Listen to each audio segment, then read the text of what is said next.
I saw him die. The news ran the story at midnight. Man dies during police encounter on South Maple. That's all they said. No name, no blame. Just another line in the endless scroll of American tragedy. But for us, it wasn't a headline. It was our street, our neighbor, our friend. I didn't sleep that night. Nobody did. The neighborhood lights stayed on till morning. We waited for someone to call it what it was. But all we got was silence. Heavy, official silence. The morning after Marcus was killed, South Maple was quiet. Too quiet. The kind of quiet that feels like the pause before a storm. But by afternoon, the silence broke. Word had spread, faster than truth ever could. They came from every corner of the city. Mothers pushing strollers, students still in backpacks, old men with tired eyes, young men with fury in their chests. They gathered by the tape that still cut across the street, holding signs made from cardboard and heartbreak. Justice for Marcus. We can't keep breathing like this. Say his name. At first, it was peaceful. People chanted, prayed, poured candles into the cracks of the sidewalk where he fell. His mother stood in the center, her voice shaking through a megaphone. They killed my baby, and they think we'll be quiet. But we are his voice now. Every word she said felt like fire on the air. The crowd answered, 100 strong. Say his name. And we shouted back, Marcus, Marcus, Marcus. Reporters came next. Vans, cameras, microphones. They swarmed the crowd like flies to a wound. One woman in a blue suit stood in front of a camera, her voice clean, rehearsed, detached. Tensions remain high tonight in South Maple following the death of a local man during an encounter with police. Authorities urge calm as they investigate. Investigate. That word again. The American lullaby for murder. By nightfall, the police lined up across the street in riot gear. Helmets, Marcus's name shields, spread beyond our block, gas canisters. The people chanting for peace looked like shadows in their reflection. Someone threw a bottle. Someone else yelled. And just like that, they fired gas into the crowd. I ran. Everyone ran. Smoke filled the air. Thick, choking, burning. A woman stumbled beside me, coughing, crying.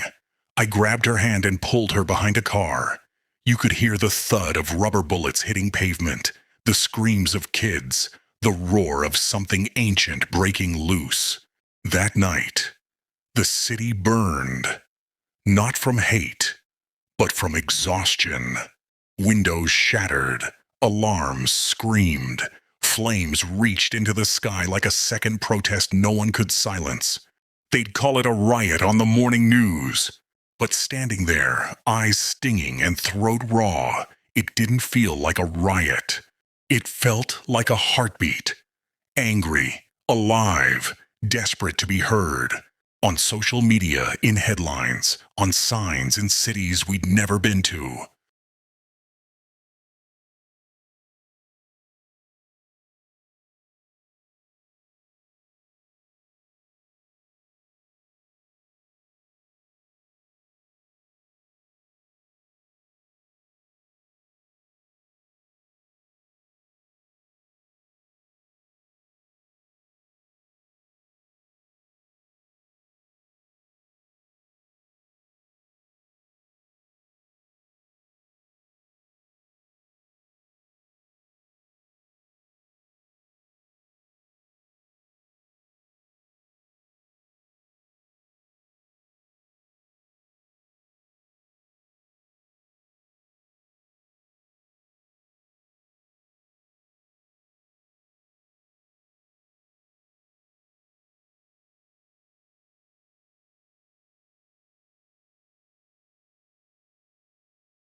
His face, the same photo his mother had taped to the church wall, was now everywhere.